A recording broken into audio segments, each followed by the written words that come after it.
Bismillahirrahmanirrahim. Alhamdulillah ve salatu ve selamu ala Rasulillah amma ba'd. Бүгін кеп қылмақшы болған темабыз аябай көп кездешіп жатқан жана ар бир эле мусулмандын зарчылыгы болуп саналган карыз алуу маселесиндеги адептер. Карыз алуучу дагы пайгамбарыбыз үйрөткөн адеп, сүннөттөргө көңүл бурбаса, алган карызынан береке таппайт. Ал адамдын алып аткан карызы менен бүтүрүш керек болгон иштерин бүтүрө албай калат. Себеби ар бир учурда, ар бир иште пайгамбардын сүннөтүнө амал кылуу, туура багытта аткаруу бизге береке, албетте ийгилик алып келет. Ошондуктан эгер карыз ала турган болсоңуз, анда бул адептерге көңүл буруп, андан кийин алыңыз. Алардын биринчиси эч бир зарылчылыксыз жана муктаждыктан ашыкча карыз албоо. Карыз алуу бул зарылчылык учурунда гана уруксат болгон нерсе. Эми зарылчылык учурунда дегендин мааниси ошол керек болуп калган. Себеби зарылчылык болбой эле бирөөлөрдөн карыз сурасаңыз, анда бул Аллахка дагы жакпайт. Албетте туура акча коротпой туруп, акчага жетүүнүн бир эле жолу карыз. Карыз алганда жеңил, бирок бергенде кыйын болгон өтө бир адам баласына оору сыяктуу бир жаман адат. Андыктан зарылчылык болсо гана карыз алыш керек. Бүгүнкү күндө адамдар ушунчалык тобокел сезимдери күчөйүп кеткен, эгер дүнүйөнүн бардыгын насыяга, карызга берем десе, биз алып кое беребиз ошону. Коркпойбуз. Кайсыл адам карыз алыш керек? Кайсыл адам карызды, насыяны ала алат? Эгер ошол акчалай төлөй албаса, сатып төлөгөнгө башка буюму бар болсо, ошол адамга насыяга алганга уруксат, карызга алганга уруксат. Ошондуктан карызды зарылчылыкка жараша гана алышыбыз керек. Андан кийин кайтарып берүүнү ниет кылып карыз алыш керек. Ошондо гана Аллахтын жардамы болот. Себеби пайгамбарыбыз саллаллаху алейхи ва саллям айтат: "Ман ахада амвалан наси юриду адааха аддаллаху анху." Кайсыл адам башкалардан карыз алса, кайра кайтарып берем деген ниетте, Аллах таала албетте мунун кайтарып берүүсүнө жардам берет. Андан кийинкиси убаданы аткарып карызды кайтарып берүү жана эч бир себепсиз кечиктирбөө. Убада кылынган, келишилген мөөнөттө кайра карызды кайтарып бериш керек. Акча алганда аябай таттуу көрүнөт дагы, кайра бергенде бергин келбейт да.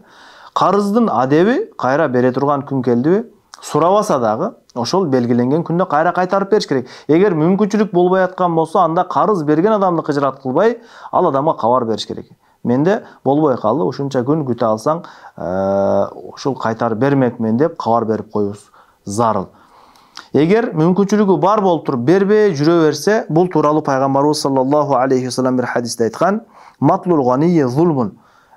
Муктажсыз карызын бере ала турган адамдын бул карызын төлөбөй жүрүүсү зулум болуп саналат. Бул башка бирөөлөргө кыйынчылык жеткирүү болуп саналат. Андан кийинкиси, карызды берип жаткан убакта бул дуаны окуш керек. Берүүчү адам: "Баракаллаху лака фи ахлика ва малика." Карыздын сизге берип турган адамга кайра акчасын кайтарып берерде, Аллах таала сиздин үй бүлөңүзгө дагы, малыңызга дагы береке берсин деп, ыраазычылык менен бири-бирибизге береке дуа тилеп, ошентип карызыбыздан кутулгандыгыбыз Аллахка жагат, пайгамбарыбыздын сүннөтүнө толук дал келе турган иш. Бир көңүлгө ала турган нерсе, карыз алуучу адам карызын берип жатканда, кайра кайтарганда кандай бир үстөк акча шарт кылып туруп карыз берген болсо, бул сүткорлук болот, бул риба болуп саналат дагы. Муну алуучуга дагы, берүүчүгө дагы, жазуучуга да, күбө болуучуга дагы Аллах таала тараптан бул адамдарга каргыш айтылган. Булар Аллахтын мериминен алыс болгон инсандар. Ошондуктан карыз берсеңиз, эч нерсе үстөк талап кылбаңыз. Эгер бирөөдөн карыз алып, бирок кайтарып берер мөөнөт келгенде, Алланын ыраазычылыгы үчүн шарт кылынбай туруп, пайгамбарыбыздын сүннөтүнө амал кылайын деп жакшыраак кылып, дагы бир аз кошуп туруп кайтарып берген болсо, бул пайгамбардын сүннөтүнө ылайык болот дагы, эң жакшы кайтарып берүү болуп, Аллахка жаккан амал болот. Ошондуктан бул нерсеге көңүл буруш керек. Бирок бирөөлөрдөн көп акча алып, алардын дүнүйөдө карызын бере албай, карзыңызды төлөй албай, дүнүйөдө кедей болуп, акыретте бирөөнүн акысын жеп, акыретте да кедей болуп калуудан Аллахтан сактык тилөө зарыл. Пайгамбарыбыз саллаллаху алейхи ва саллям сактык тилеген нерселердин катарында вагалабатиддайн, карыздын үстөн болуп кетүүсүнөн, карызга батып калуудан сакта деп Аллах тааладан дуа кылып тилеген. Андыктан бул карыз өтө коркунучтуу нерсе, муну дайым алууга кызыга бербеш керек.